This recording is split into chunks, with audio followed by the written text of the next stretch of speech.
After presenting you the cutest maid game on the PS2, how could I not also present you the second cutest maid game on the PlayStation 2?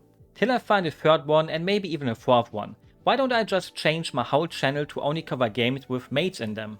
It's part of the rather infamous Simple series. Some of them were pretty fun and actually managed to become their own franchise. Others being really dumb but still redeemable, and some of them should stay at the absolute bottom of the abyss called Shovelware Ocean, where even being tortured at Guantanamo Bay would feel better than playing some of them.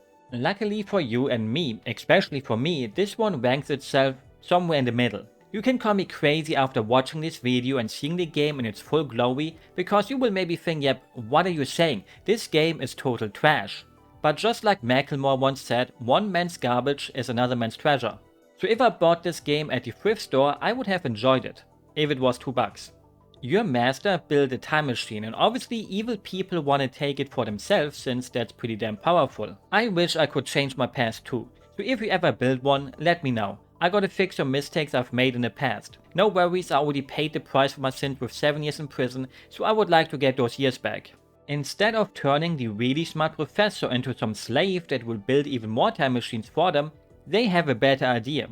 Going back into the past with his time machine to hire the guy as a kid, so everything will belong to them now after they have hired him. I sure hope they will pay him fairly. Their plan makes no sense, don't even try to think about it. So to stop them, he quickly just casually builds another time machine and a robot maid to send her back into the past to protect himself as a kiddo. Now that's a good plan. Where was my robot maid when I was young? Not like I needed one, I still don't really need one since I always have a clean room because I like to clean. But I would take it anyways. We end up in Italy, that's what I would assume seeing the architecture, but it doesn't get named in the game. Maybe they didn't want to be too on the nose since the game is clearly really inspired by Gunslinger Girl to a degree. Guns, maids, androids, Italy. Sadly, we are not here to eat pizza or pasta, but instead to shoot other robots and to protect our master. I really don't want to call someone else my master, but I have to. I will let you be the judge. Does this game look really fluid in its motions, or does it look janky and clunky like yourself after you just woke up and suddenly would have to do a Takeshi's Castle challenge? I always felt bad for the people who already failed at the first obstacle, the wall. I probably would have failed it too, but as a kid I always thought I would win it all. I miss that show. You have a gun, a sniper rifle and a katana. With the guns you shoot, with the katana you cut and slice. There you go, all you need as a maid. But there are even actual combos with the katana, even if you only got the circle button. Spam it and you can cut 1000 cuts, even more in the X mode you unlock after beating it once. You can also hold it to do a powerful slash. Or jump up onto an enemy kinda with an explosion onto the ground afterwards. The dodge moves at least look pretty cool.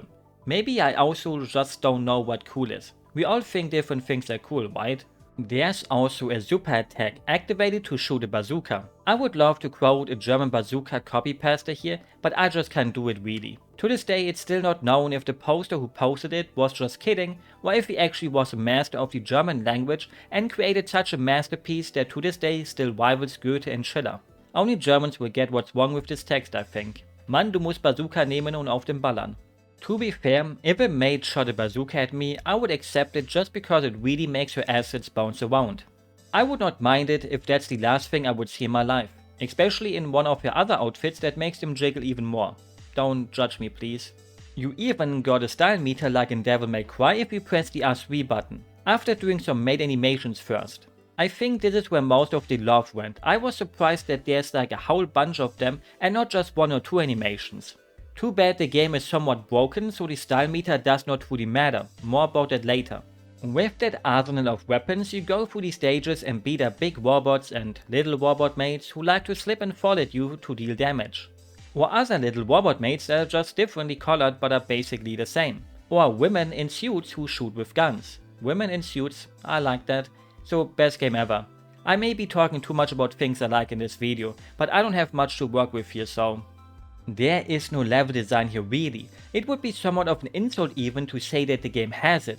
You just follow the path, except for this stage where you can go left to go through a muddy path, or you can go right to walk through water and mud.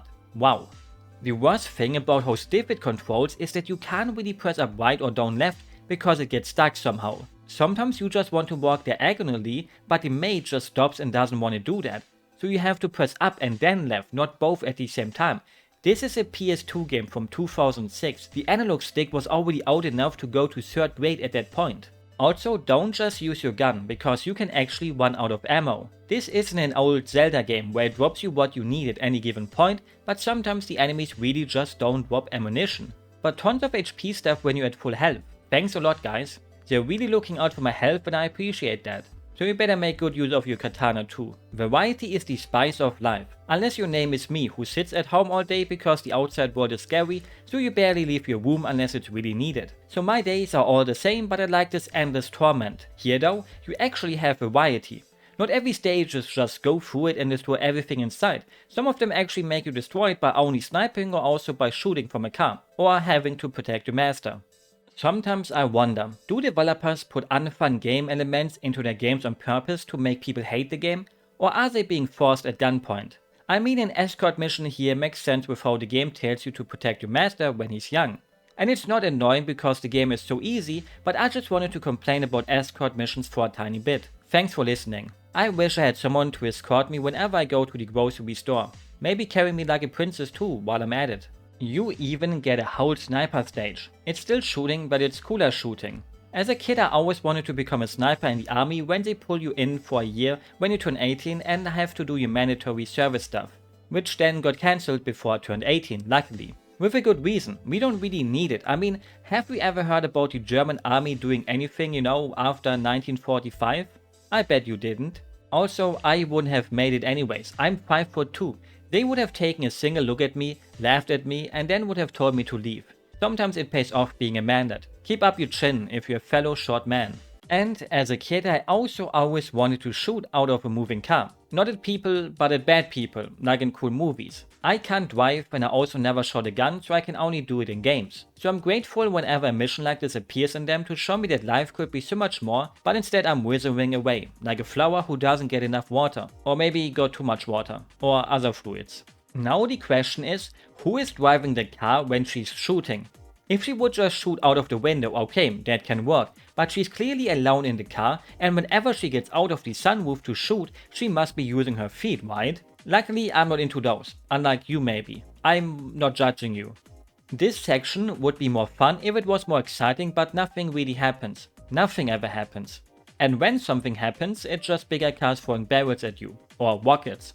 I like how it tells you its weak spot immediately. My own weak spot is my poor little heart. I'm very sensitive, so please handle me with care. What's something that turns a great game into an amazing game? Super fun to fight bosses. Does this game have them? Of course. You got Big Robot number 1 and Big Robot number 2. And Big Robot number 1 gets reused a whole bunch of times. Also Helicopter or the blonde evil robot girl.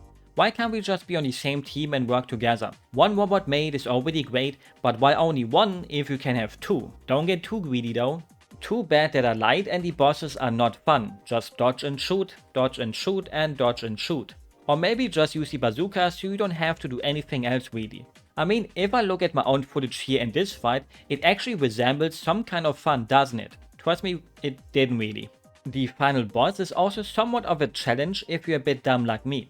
You gotta fight against the evil mastermind and his blonde robot maid waifu together, but it's quite easy since you can just spam your bazooka in the first phase. In the second fight you fight her by herself again, and you can use the walls to not get hit, even though sometimes she hits through the walls too, which is totally fine to me, and then you fight them together again. If you die, gotta do it all over, which isn't really a big problem here since the boss fights are the whole stage, but it could be on other stages. Like I once died to the blondie on stage 4 and you have to do the whole stage again. Yay. In the last phase both of them have their own HP, kinda. It doesn't show, but if you damage one of them enough, you only have to fight the other. Unlike in the first phase where both share the same HP bar. And normally it's pretty easy if you take out the tsundere first, because the guy can be kited since he's melee only, except for when he does this animation. If you try to hit him, he teleports around and most likely will hit you. But it's a counter attack move. So if you just let him look like an idiot and don't attack, he will go back to running after you. I died way too many times here before I realized that. And that's also how it ends. No conclusion really to what happens now when we go back to the future. Except for a little after credit scene where the young professor is a bit sad. I mean, he just has to wait for a couple of years and then build her again, right? Why is he so sad? I mean, I would be sad too, but come on, patience is important. Luckily, there is a different ending that appears when you play through the game in X mode that you unlock after beating the game normally. And another costume that makes you look like a maid that lived through the Meiji era of Japan. The X mode is somewhat of a new game plus because it makes the game harder, but also unlocks another combo and has way more enemies than before. I got to the blonde robot maid boss on stage 4 again, and I have to be honest, I couldn't go on after I died. I didn't want to. I didn't want to play through the whole stage again and then maybe die again, do it again and again and again. Especially since to unlock new weapons you have to get S and A rank slots, and basically those are not possible unless you use a cheat code to activate another attack you can do and being able to dodge more and get a higher combo chain from it. So it's impossible to do those things normally, I suppose. You can't really get a better rank if you don't cheat pretty much. I found that information in the video description of Hellhound 13th, who did a bunch of playthroughs of the game to show off the different costumes. The thing is, I can't cheat anymore. I once cheated on my wife before, comedy 2-timer, so my wife put a shock collar on me, so even the single thought of cheating in anything, even video games, makes it shock me with like 50k volt to knock me out, and I don't want that. Actually, it's just a pain in the butt to activate cheat codes on an emulator, so... In the other ending, you actually spend all of your energy rescuing the young master and can't teleport back to the future, so now you have to stay here in the past with him. Well, what happens when she breaks? I don't think those parts are made yet to repair her. Also, it looks like they entered a romantic relationship and well, good for them I guess. Earlier in the game though, the professor warns you about creating a time paradox. And isn't that exactly what you are doing here? What if he never becomes a professor now because you are dating him? Or maybe he becomes an even better one because he can already learn how to handle robot mates early on in his life. I guess it's the guy's own fault for not giving you extra batteries. Go to Steam, buy Devil May Cry 5 and then open up a mod site and find some mod that replaces one of the characters with an anime girl that looks like a maid, like Sakuya from Touhou. Or just install the Nero maid mod that I found, and boom, there you go, an actual fun action video game with a maid. Or go play Hoi Hoi Sun also for the PS2. You can watch my video about it if you want to get a taste of it, but only if you really want to. Don't feel yourself forced to do it. It's fine, I can live with it if you don't want to, it's fine. Also, the game only has 2 tracks basically, one for the stages and one for the bosses. You will hear the same extremely low quality music throughout it all. Nobody even bothered to upload those tracks online. To enjoy hearing it a tiny bit here in the background, but I wish you a very happy day.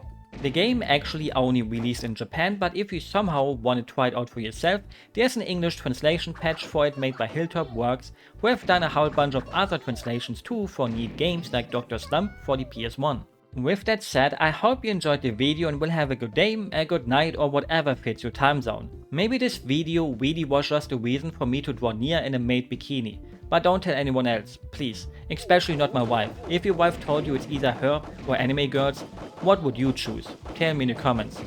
Maybe it's a bit too late to bait comments like this though. Bye bye.